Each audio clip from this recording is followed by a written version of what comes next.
Okay, game. So, simulan na natin to. So, good morning, grade 11. So, welcome sa week 3 ng ating pre-calculus. Okay? So, good news. The good news is, for me, ito yung pinakamadaling lesson nyo ngayon sa calculus. Or maybe sa calculus and gen math. So, ito yung pinakamadali. Okay? So, sana naman perfectin nyo yung module. Okay, so topic natin is unit circle. So bakit siya tinawag na unit circle? Kasi pag sinabi mong unit circle, circle siya na yung center niya ay nasa origin. Okay, nung origin nung Cartesian plane, and yung radius niya ay 1 unit. Okay, nasa origin siya, ayan o, and yung radius niya 1 unit. So ano ibig sabihin nun? Yung unit circle, ang equation niya is x squared plus y squared is equals to 1. Kasi 1 unit lang yung radius niya. Because the radius of the unit circle is 1 unit. Then, its circumference, yung buo naman, paikot, ano siya? 2 pi. Okay? 2 pi. So, ganun lang siya kasimple. So, ito yung mga itsura ng unit circle natin. Okay? So, pag yung unit circle, hinati mo sa 4 equal parts. Ayan. So, ano mangyayari? Yung 2 pi divide mo sa 4, magiging, ano na siya? Pi over 2. Kasi cancel, di ba? Magiging 2. Ayan, o. Okay, same here. Kapag yung unit circle, dinivide mo in 8 equal arcs. So, 2 pi divided by 8. So, magiging cancel ulit. Ito magiging 4. So, magiging pi over 4. Okay. So, baka kasi may tanong atang ganyan sa tawag dito sa module nyo. But sobrang dali, 'di ba? Basic na basic. Next, dito naman tayo sa conversion ng degree tsaka radian. So, paano yung kino-convert? Kapag sa degree, eto, okay, gagawin mong radian. Ano daw yung ginagawa? Convert, to convert an angle to. In degree measures to radian. Ayan, degree measures to radian. Multiply the given degree measures by pi over 180 degrees radians. Ayan, buo yan, kasama yung radians, ha. So, paano yan, sir, dito? So, multiply mo lang. So, multiply mo lang ng pi 180 degrees radians. So, ano magiging yan? Si-simplify mo lang. So, simplify mo to. So, magiging divisible both sides by 60, diba? So, ito magiging 3. Kasi 180 divided by 60 is 3. So, pag sinimplify mo yan. So, magiging, sagot? Pi over 3 radians. Ganun lang kadali. Basic na basic, diba? Sabi ko nga sa inyo, madali lang yung lesson natin ngayon. O, ito naman. Multiply mo lang daw siya sa pi 180 degrees radians. Okay? So, paano naman to? Saan sila divisible? Sa tingin nyo? Saan ba to divisible? Sa Sa 45. Divisible sila sa 45. So, divide mo sila pareha sa 45. Yung 135 divide mo sa 45 is, ayan, 3. So, 3 pi all over 180 divided by mo 45, 4 yan. Sure ako. Lagay mo lang yung radians. Yun na yun.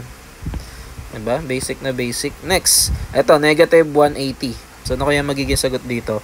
Pagka ganyan negative, as is lang. Hayaan mo lang siya. Okay? So, saan mo sila pwedeng i-divide? Divisible ba pareha sa 80? Hindi. Divisible sila pareha sa 20. 20. Yung accent ng iba. 20. So,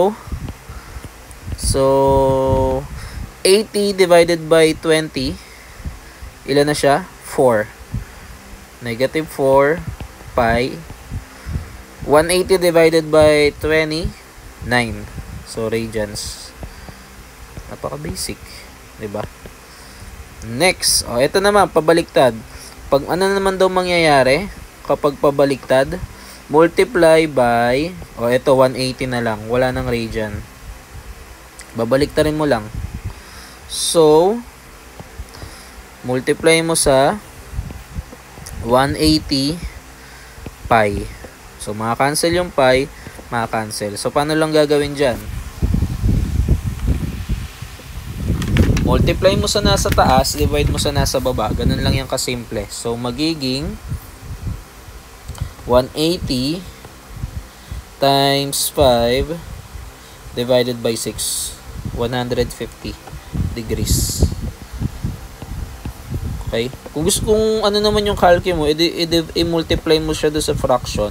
Pero yung basic, para dire-diretso ko lang sa calculate, ganun. Kagaya nito, 180 pi. Sana ganito na lang lagi lesson, no?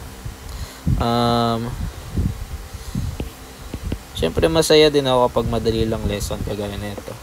Diba? Hindi yung GenMat nyo kahapon ang hirap, no? So kahit ako na-stun ako dun sa isang given, nagkamali ako ng ano, kaya naputol yung video. So next, eto, so 180 ano yan, multiply mo sa nasa taas, divide mo sa nasa baba, multiply by 7 divided by 4, 315 degrees. Ito rin, ganun lang din, cancel yung pi. So 180 times 3 basic, 180 times 3, 540 degrees. Pag eto yung iba hindi pa nagsagot ha, ewan ko na lang ha, kay dali-dali. Ayan. Next, angles in the standard position, blah blah blah blah blah blah. Dahil lang, buklatin ko lang yung libro. An angle is said to be in a standard position if the vertex of angle to, yung pinag-usapan natin, if its vertex is at the origin of the rectangular coordinate system, and its initial side coincide with the x-axis. Coincide with the x-axis. Ano ibig sabihin nun? Dahil lang ha. Pero alam ko wala namang tanong sa ano to. Wala namang tanong sa ano to. Ang mahalaga dyan, nasa origin siya. And ano pa yung sinabi? Initial side coincides with x-axis. So nasa x-axis yung, ayun, tama, coincide. Iniisip ko yung mismong angle. Ito, coincide, ayun na, nasa x-axis. Tapos nasa origin. So ano ibig sabihin nun? Standard position of angle. Yun lang naman yun. Next, two angles in standard position that have the same terminal side are called coterminal angles. The figure below shows that angles are coterminal. So ano ibig sabihin nun? May dalawang angles dito.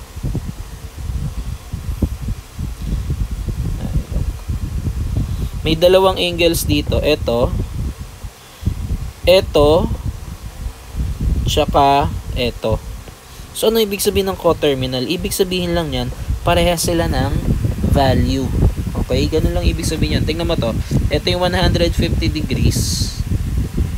Diba? Same lang siya nung negative 210. Pag sinabi mo negative 210, pabaliktad yung ikot. Ayun o, negative 210 degrees. So, solve natin. Ito. Find two positive angles, two positive that are coterminal with the angle measurement 45. So, nasan siya? 45 degrees, tama? So, kung ito yung 45 degrees, so, paano ka hahanap? Two positive. So, ano ibig sabihin nun, sir? Para makakuha ka nun, hiikot ka ng dalawang beses. So, mula dito, ikot ka ng paganyan. Ikot ka pa ulit ng isa pa. 'Di ba? So, yun na yung dalawang angle. Sir, paano mo makukuha yan? Simple lang. Ang basic lang nan, sa madaling salita, yung 45 degrees, plusan mo ng 360 degrees, tsaka 720 degrees. Yung isang ikot, tsaka yung dalawang ikot. Ganun lang kasimple. So, 360 plus 45 is 405 degrees. Kasi pares positive diba? Tapos, ito, 765 degrees. Yan lang kasimple. Okay, sundin natin yung sa iba. Next, letter B. Find two negative angles that are coterminal with an angle 112. So pag negative naman, 'di ba? Negative, so minusan mo ng 360. Minusan mo ulit ng 720 kasi pangalawang ikot na. So ano na 'yan? 1112 minus 360 negative 248. Oops. Negative 248 degrees. Babaliktad naman yung ikot niyan. Yung isa naman, minus 360 mo ulit. Negative 608. Okay, so dobling 360 minus ko, baka isipin nyo 720. Pero same lang naman din yan. Sinunod-sunod ko lang kasi. Next. Ito, maganda. Find one positive angle and one negative angle that are coterminal with 288 degrees. Letter C na pala. C, ano siya? 288. Isang positive, isang negative. So, mag-plus ka ng 360 and then mag-minus ka ng 360. So, 288 plus 360, 648 degrees. Isa naman, 288 minus 360, negative 72 degrees. Ayan, ganun lang kadali. D. May matapos tayo ng maaga kahit minsan lang. D. Find one positive angle and one negative angle that are coterminal with measuring ano yan? 3/4 pi. Okay? So, sir, paano naman yan? So, madali lang. Simple lang naman din yan. 3/4 pi. Diba? Isang positive daw, isang negative. So, paano yan, sir? Naalala mo to kanina? Ilan daw yung isang ikot? 2 pi. So, yung 360 mo, katumbas 2 pi. So, ano mangyayari dyan? Mag-plus 2 ka, and then, mag-minus 2 ka. Okay? So, solve natin. So, yung una ay 3/4 plus 2. Sir, paano yan? So, etong 2, gawin nating 8/4. Kasi, para maging accept, dapat pare silang 4, diba? So, yung, para maging value ng 2, 8/4. So, dahil pares na sila ng denominator, pwede mo na siyang irekta na plus. 3 plus 8, 11 pi over 4. Next, eto naman. Ganun rin. Gawin mong minus 8/4. So, 3 minus 8, negative 5 pi over 4. Ganun lang. Next. Find a positive angle less than 2 pi radian. So, isang 360. Tama ba? That is coterminal with an angle measuring negative pi over 6. Try muna natin ha. Positive kasi to. Pero dapat hindi siya lalampas ng 2 pi. Try natin kung meron. So, negative pi over 6 plus 2 pi or 6 yan, diba? 12 over 6 is equals 12 minus pi, 12 minus 1 is 11. So, 11 pi over 6. Sir, paano ko malalaman kung tama yan? Kung less than 2 ba yan? Ayun o. Less than 2 ba yung 11 over 6? Try natin. 11 divided by 6 kung di mo alam. Ayan, 1.83. So, ibig sabihin, less than 2 siya. Less than 2 pi siya. Diba? So, ganun lang naman yun. Next, napakadali. Uy, last na agad oh. A reference angle is the acute angle formed by terminal side of a given angle in the standard position and the x-axis. Each of the figures below shows the reference angle of each of the given. A reference angle daw ay acute angle formed by the terminal side of a given angle in the standard position and x-axis. Each of the figures below show the reference angle. So, ano meron dyan? So, yung reference angle, ito mismo, 52 na. Ayan o. Kasi ito na mismo yung acute angle eh. 'Di ba? Hanap tayo ng iba pa. Ito, ayan o. Ito yung angle. Ano yung reference angle niya? Hahanap ka raw ng acute angle na nasa x-axis. So, ito siya. Sa x-axis ka lagi magsisimula. 'Di ba? So, next, ito naman yung given. 'Di ba? Ano yung given mo? Negative 262. Okay, nasan yung acute angle niyan? Ito. Bakit yan, sir? Kasi yun, nakadikit sa x-axis. Hindi naman pwede to. 'Di ba, sir? Ano ba yung acute? Less than 90 degrees. Less than 90 degrees. Yun yung acute. Next, nasan yung given dito? Ito. Nasan yung reference angle na acute tapos x-axis manggagaling? Ito. 'Di ba? Same here. Ano yung given dito? Ito. Okay? Ano yung reference angle? Ito. Ay, ganun lang ka. Dali. Basta tatandaan na meron sa reference angle. Acute angle siya, tapos nakadikit siya sa x-axis. So, etong lahat, sasagutan. Kaunti lang. Ay, madami pala. Pero madali lang yun eh.